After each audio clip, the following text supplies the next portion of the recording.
En realidad yo me acerqué a Dios en el año 91. O sea, sí, de pleno, digamos, ¿no? Es que en realidad di el primer paso y no di nunca más uno para atrás. ¿Y cómo fue ese toque de Dios personalmente para usted? Bueno, él lo he contado 100 veces, esta va a ser la 101. Pero yo me acerqué a Dios porque estaba en una ruina económica.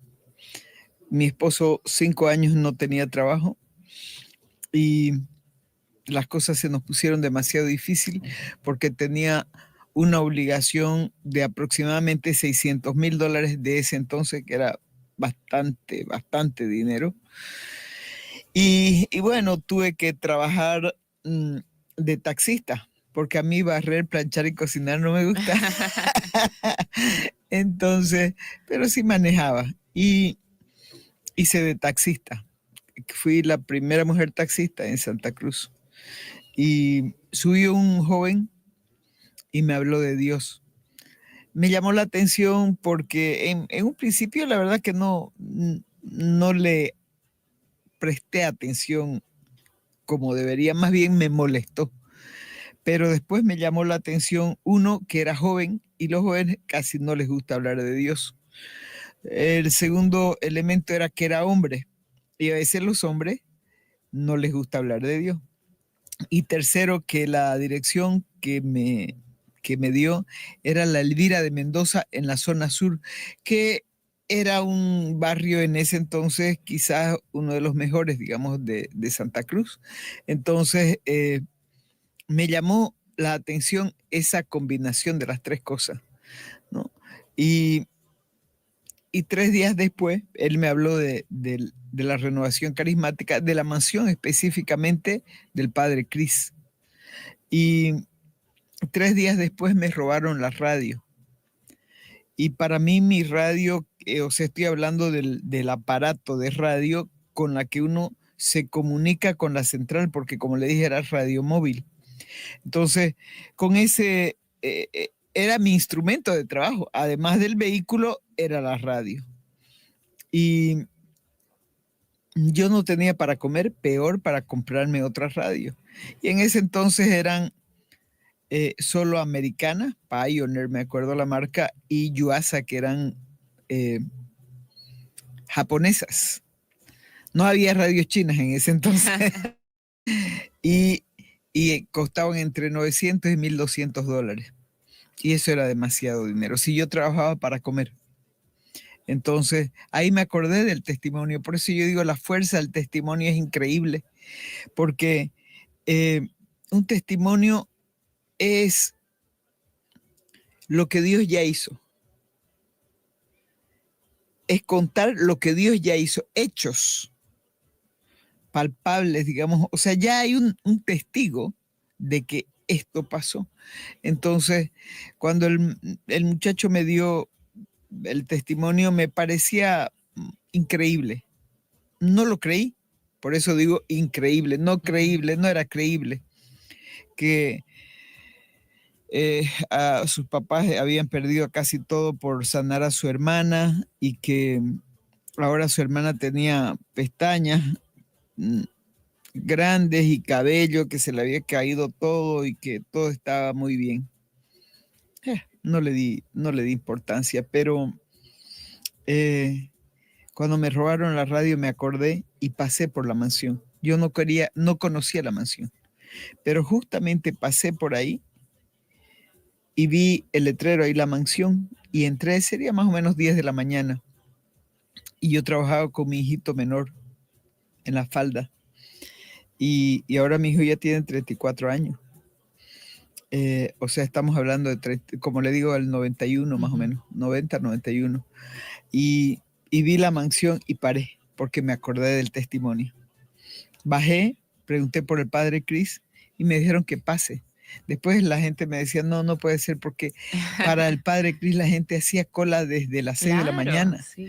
Y que a las 10 me digan pase, pero Dios sabía que yo no tenía condiciones para hacer una cola para hablar con alguien. Yo tenía una desesperación tal que, una angustia tan grande, pero Dios lo acomoda todo. Y pasé y el padre Cris me atendió.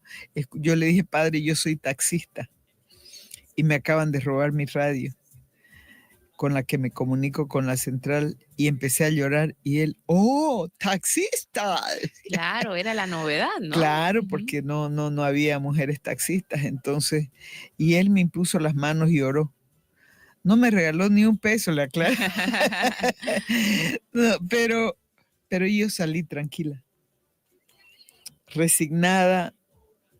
No sé, algo pasó en mí que se me quitó más o menos la angustia. Me fui a mi casa y le comenté a mi esposo que me robaron la radio y que, bueno, ya no tenía cómo trabajar. Pero el gerente de la radio, del radio móvil, era radio móvil exclusivo. Yo era móvil 68. Sí, lo recuerdo tanto. Y en ese entonces era Daniel Yurkevicius.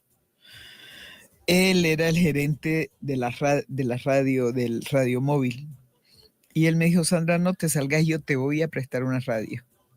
Y él me prestó, siempre he estado agradecida por eso, porque de otra forma no podía continuar, ¿no?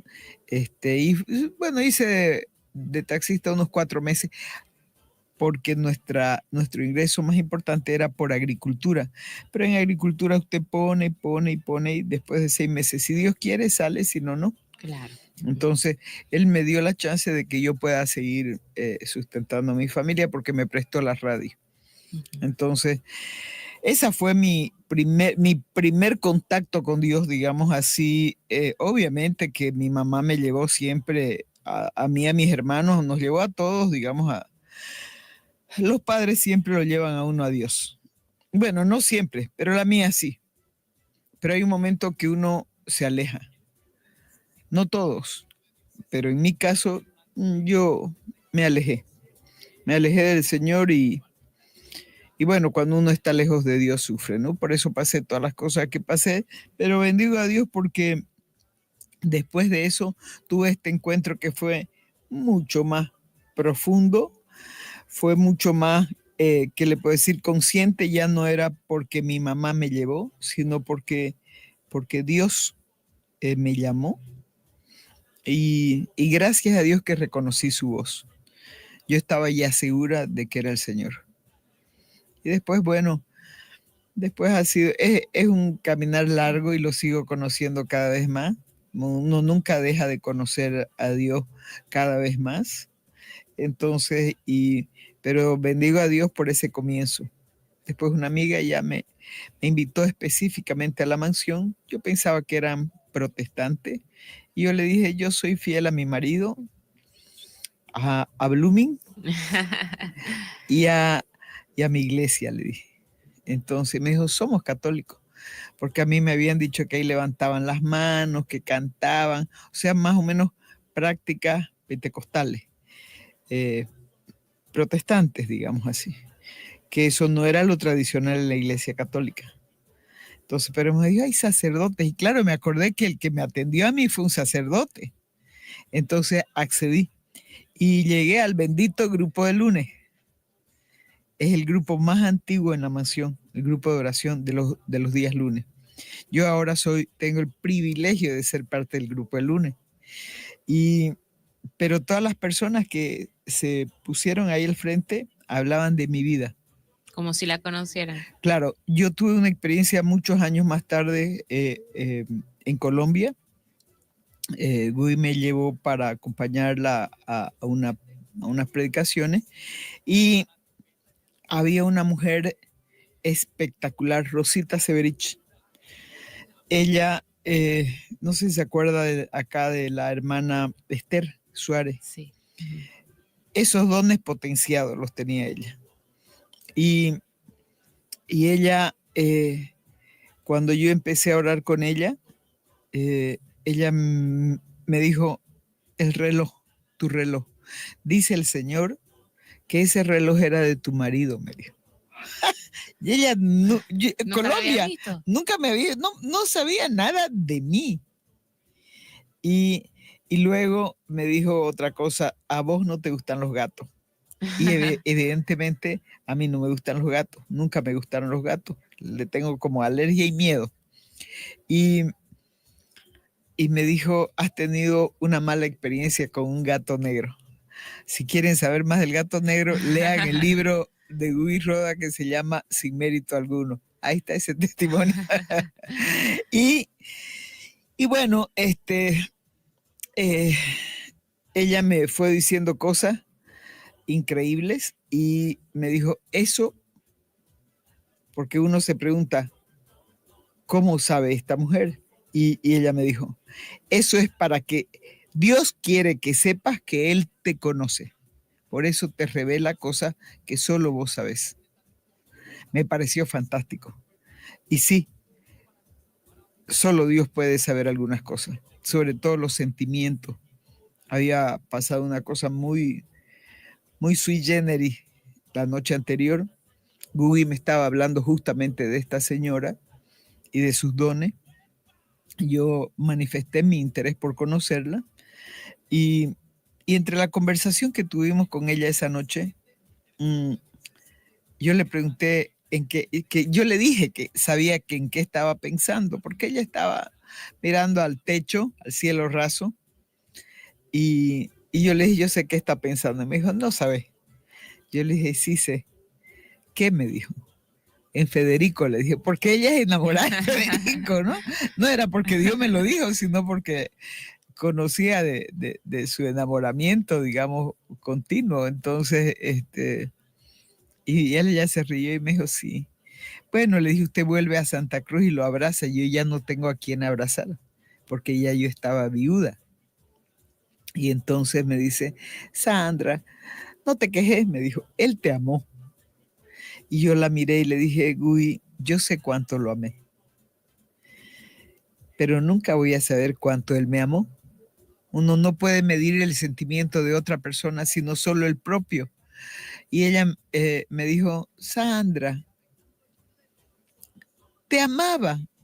Nunca lo voy a saber, le dije. Y ese día que hablaba con esta señora que me decía lo del reloj, lo del gato, todas estas cosas, la señora Rosita, me dijo, veo a tu esposo en su lecho de enfermo. Y me está mostrando el Señor cuánto le costó irse. Tenía pena dejarte, te amaba demasiado. Wow. Realmente las cosas que Dios conoce en nuestro interior las revela y nos la da Oye, para pero poder. ¿sabes qué es lo extraordinario? Que la noche anterior yo esté diciéndole, nunca voy a saber cuánto me amaba, y al otro día la señora esta me dice Dios que le costó a tu esposo irse porque tenía pena porque te amaba demasiado.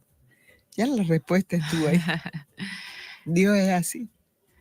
Dios contesta y conoce los pensamientos más íntimos del corazón del ser humano.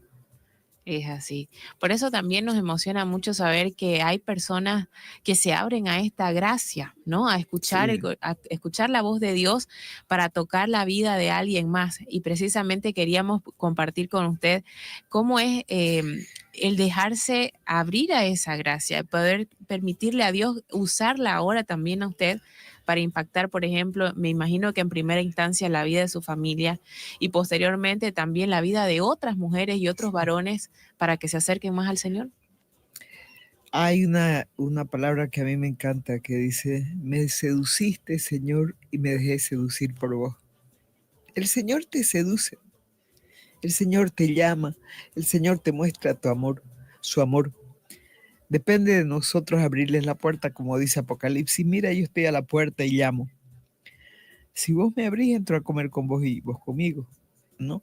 Depende. La respuesta, el Señor siempre nos va a estar llamando.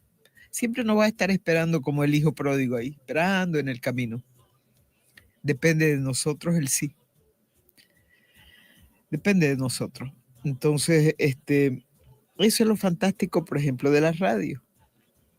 El Señor a través de la radio está tocando la puertecita. Abrime, o te estoy esperando. Ya depende de uno decir sí, te necesito. ¿Es difícil dar ese sí? No, para mí no fue. O sea, yo era bien dura, ¿no? No dura en, ¿qué te voy a decir? En lo espiritual. Yo pensaba que no necesitaba de Dios, que Dios era para vieja, para enfermo y para pobre. Y yo no me consideraba ninguna de las tres cosas. Entonces, pero por eso digo, cuando necesité en lo económico, eso llegó justo con la invitación del Señor. Vení, que como dice San Juan 10:10, yo soy la puerta, el que entra por mí está a salvo, circula libremente y encuentra alimento. Quiere decir que no te falta nada y estás protegido. Lo que sí yo creo que necesita una gracia especial, uno, es para dar ese paso, para abrir el corazón al Señor, para creerle de que, bueno, yo he tenido pues demasiadas experiencias. Una de ellas recientemente recordaba con Gubi, es que ella me decía, en el programa este miércoles justamente lo tocamos ese tema, ella me decía que me abandone a Dios. Tenía un proceso penal, tenía riesgo de ir presa por una deuda que no era no era lo que decían, ¿no? No era esa deuda. Entonces, yo tenía todas las pruebas, pero ella oró por mí, me impuso las manos y lo nombró a nuestro Señor Jesucristo mi abogado. Y yo entre mí decía, pero esta mujer está destornillada, porque Dios está allá, decir, nosotros estamos aquí, la corrupción es increíble. Entonces, no creía que Dios podía obrar en este mundo. Ahora lo sé. Ahora estoy segura que Dios obra como Él quiere. Ahora estoy segura que Dios protege a los que ama. Estoy segura que Dios nos ama a todos. Solo que somos nosotros los que tenemos que decirle sí. Porque Dios te respeta, nos da libre albedrío y Dios no se impone. Dios te invita, Dios te conquista. Ya como te digo, si no te dejas seducir por Él, ya esa es otra cosa. Y en ese caminar, cuando el Señor ya estaba, la había enamorado, la había seducido, le comienza tal vez a poner tareas, misión, a poder a apoyar tal vez en la evangelización. ¿Cómo pudo enfrentar ese desafío? Yo de inicio tuve esa invitación del Señor. Como llegué con esa historia de ser taxista, que fue 5 minutos que me atendió. A los días había una elección presidencial y no hay circulación. Entonces con mi esposo ya veníamos a la mansión y vinimos caminando. Yo vivo por el Segundo Anillo y Alemana y vinimos caminando hasta la mansión, que es bastante largo el trayecto. Y llegamos para la misa de las 7 de la noche, que se hacía en las afueras, en la Isosoc y esa donde está el Cristo, ¿no? Uh-huh. Esa intersección. Y no había nadie. Entonces mi esposo me dice, parece que no hay misa. ¿Cómo no? Las misas no se suspenden. Y entonces entramos al Paguiche y estaba sentadito el padre Cris. Y me dice, creo que no hay misa, pero no lo ves que está con su vestidura. Pero no hay nadie. Me dice, vos y yo y nuestros 2 hijos pequeñitos, ¿qué somos? Pero no van a hacer la misa por nosotros. ¿Por qué no? Y en eso entró el padre Andrés Molina. Entró y se sentó al lado del padre. Todavía no era las 7 en punto a la hora que empezaba. Y ellos empezaron a hablar entre los dos. Y el padre volcó y miró así y hizo un gesto así, llamando. Y yo miré para un lado, miré para el otro y no había nadie. Y le dije, creo que te está llamando. Me dijo, yo no lo conozco, te está llamando a vos. Entonces lo miré de nuevo al padre, le dije, ¿yo o él? Y me hizo así, vos. Y me acerqué ahí, porque no es que la tarima es un poco, el altar Sí. está elevadito. Entonces me acerqué ahí y me dijo, la espero el sábado en la Valle Grande, la calle Valle Grande. Entonces yo llegué el sábado a la hora que él me dijo, 3 de la tarde. Llegué ahí, yo tenía el autito con el que hice de taxista. Entonces el padre me dice, ¿dónde está su movilidad? Ah, le digo, padre, usted me citó aquí. Sí, me dijo, vamos a ir a evangelizar. ¿Dónde está su vehículo? Le dije. Me dijo, ¿qué sirve? Saque ese tacho de aquí. Y yo le dije, ¿qué quiere pues usted? Camioneta, pues, me dijo.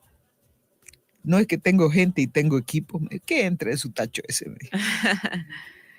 Y yo, la verdad, pude haber dicho, digamos, bueno, lo siento, es todo lo que tengo. Pero dije, no. Tenía un amigo, Negro Paz y Fátima Parada de Paz, grandes amigos, que tenían una autoventa en el primer anillo. Entonces le dije, espéreme un ratito. Y me fui a toda mecha al primer anillo, a la autoventa de él. Le digo, mira, negro, necesito ir a evangelizar con el padre Andrés.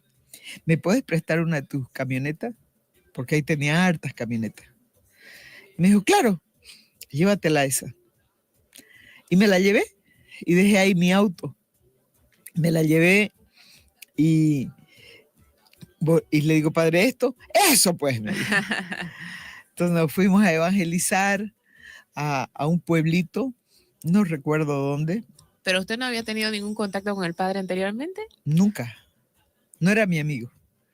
Fue a través del padre Cris, digamos, que tampoco era mi amigo el padre Cris. Como le digo, fue Dios. Claro. Fue Dios. Y bueno, de ahí todos los fines de semana, mi esposo iba. Cuando eran los barrios, él iba más tarde, digamos, cuando ya tocaba, porque íbamos a las 3 porque había que armar equipos, bueno, toda la cosa. La campaña en realidad siempre eran de 7 a 9. Y mi esposo iba con mis hijos. Yo tuve la bendición de Dios de que mi esposo también se involucró 100%. El Señor lo llamó también. Mi esposo no solo me apoyaba, sino él era parte de, y involucraba a mi familia, o sea, mis 2 hijos. Entonces, para mí, yo no tuve obstáculos dentro de la casa, que es lo que le pasa a muchas mujeres. Correcto. Que los maridos no quieren que estén en eso, digamos, y obstaculizan, ¿no?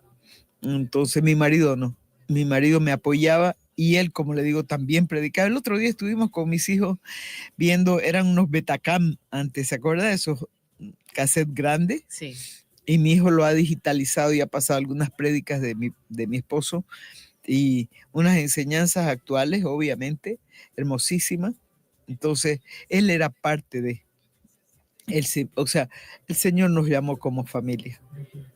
Entonces, y eso es lo más bonito, digamos, cuando uno es mujer y no tiene el apoyo de la familia, o sea, del esposo sobre todo, se le dificulta más.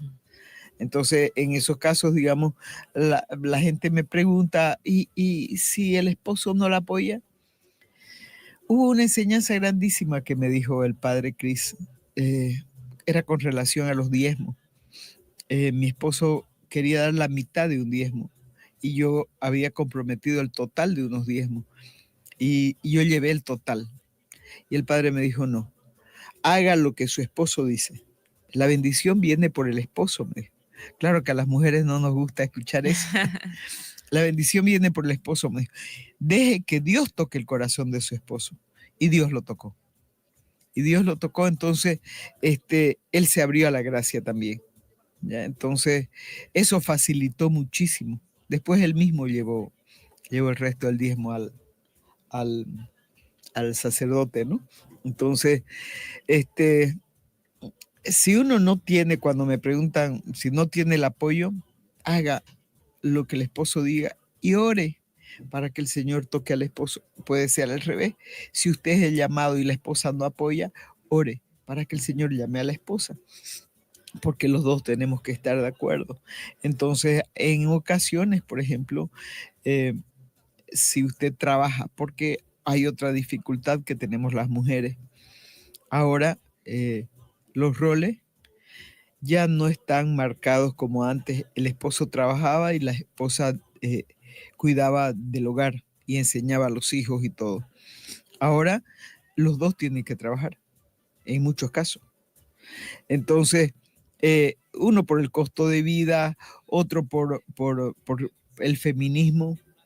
Bueno, son muchos los factores que hacen que la mujer tenga que abandonar. Es más, en muchos casos la mujer queda sola, ya sea que enviuda, se divorcia, los hombres se van, es así. Y la que queda, el pilar que queda en el hogar siempre es la mujer. Por eso es que uno como esposa tiene, o como madre, tiene un rol muy importante en la sociedad. Los ciudadanos que tenemos son formados por nosotros. Si los ciudadanos que tenemos, como los que tenemos ahorita gobernándonos, ineptos, no conocen a Dios, la culpa es de las madres, que no los supimos conducir mientras eran pequeños para que no se desvíen en grande. A mí me sorprende que el país, uno de los países más corruptos, es el nuestro a nivel mundial. Y supuestamente somos una gran mayoría católicos. Entonces, no hay congruencia entre decirnos católicos y la práctica. Porque si hay tantos corruptos, ¿dónde está nuestro catolicismo? ¿Dónde está nuestra conciencia? Entonces, y ese papel lo tiene la madre. Yo recuerdo muchísimo que mi madre no era profesional, ni mucho menos, pero sí tenía las cosas bien claras. Mi mamá, mi hermana y yo nos robamos una pelota porque éramos pobres, no teníamos condiciones para tener juguetes y habían salido unas pelotitas de colores, que esas que usted las pincha y quedan chiquititas, ¿no? Entonces esas de goma. Y pasamos, porque íbamos caminando al colegio, y pasamos y vimos una pelota y nos hizo ojitos. Y no sé si mi hermana o yo, pero trajimos la pelota y era alambre de púa. Y la fuimos pasando y felices, chicos, más felices que perro con dos colas. De verdad que llegamos a mi casa jugando y mi mamá dijo, ¿y esa pelota? Y yo dije, nos las encontramos, y mi hermana dijo, nos las regalaron. O sea, como no nos habíamos puesto de acuerdo, entonces mi madre se dio cuenta que estábamos mintiendo y agarró su cinturón y dijo, vamos a devolver esa pelota. ¿De dónde sacaron esa pelota? No, mamá, que no, mamá, la aplique. Y la gente le decía, no le dé así a las chicas, no se meta, decía, estoy corrigiendo a mis hijas. Y nos llevó hasta la casa de donde nos sacamos la pelota, nos hizo tocar la reja y salió una señora y le dijo, señora, esta pelota es de usted. Y dijo, sí, esta chica se la roban, devuelve la pelota. y ¡plin! Pida disculpas. No, no, no, que se la lleve la pelota, no le pega a la chica. No, no, no. Mis hijas tienen que saber que solo pueden tener lo que su madre les puede dar. ¿Qué lección? ¿Qué lección? Se corrige los hijos desde la casa. No es el colegio ni es la iglesia, es el hogar que tiene que darle los valores y los principios. Por eso la madre es fundamental en la educación de los hijos. El padre también, obviamente, pero también tiene otro rol que es de proveer. Entonces, pero el de enseñar es de nosotros las madres. Por eso a veces cuando yo veo hombres torcidos, la culpa es de nosotros las madres, que no los hemos formado como deberíamos. Ya mis hijos siempre les enseñaba a hacer todas las tareas. Nunca las hicieron con agrado, pero mis hijos saben cocinar, saben hacer las cosas. Porque yo quería que el día que ellos se casen puedan colaborar en estas tareas. Porque antes le decían a uno, no, no, no, usted no cocine, usted es hombre. No haga esto porque usted es hombre. No, eso es machismo. Y las mujeres hemos sido muy machistas. Ahora ya nos pasamos a la otra alforja, al feminismo, que es tan dañino como el machismo. ¿no? Pero, y entonces es por eso que las sociedades en el mundo entero ahorita están más o menos sin valores, porque el rol de la que debía asumir esa formación está luchando por sobrevivir a veces y por el pan de cada día, ¿no? Si bien son algunas realidades que toca a veces enfrentar, ¿qué le podemos decir a las mujeres para que como madres, como a veces en algunos casos también cabezas de hogar, puedan seguir contando con la ayuda del Espíritu Santo, volcándose a Dios para no dejar suelto ese lado también, ¿no? Que puedan también ellas encontrar tal vez ese espacio, ese momento de equilibrio donde podamos enseñar tanto el trabajo como la parte espiritual. Eh, Se le hace más cuesta arriba a la mujer cuando está sola, cuando no tiene el apoyo del progenitor, ¿no? De sus hijos, del cónyuge. Yo digo que a veces nos queremos lanzar afuera, pero nos olvidamos que la tarea más importante que Dios cuando somos madres nos da es nuestra prole, es nuestra descendencia la que nosotros tenemos responsabilidad. A esa si usted no ha evangelizado a sus hijos, no vaya a evangelizar a otro lado todavía.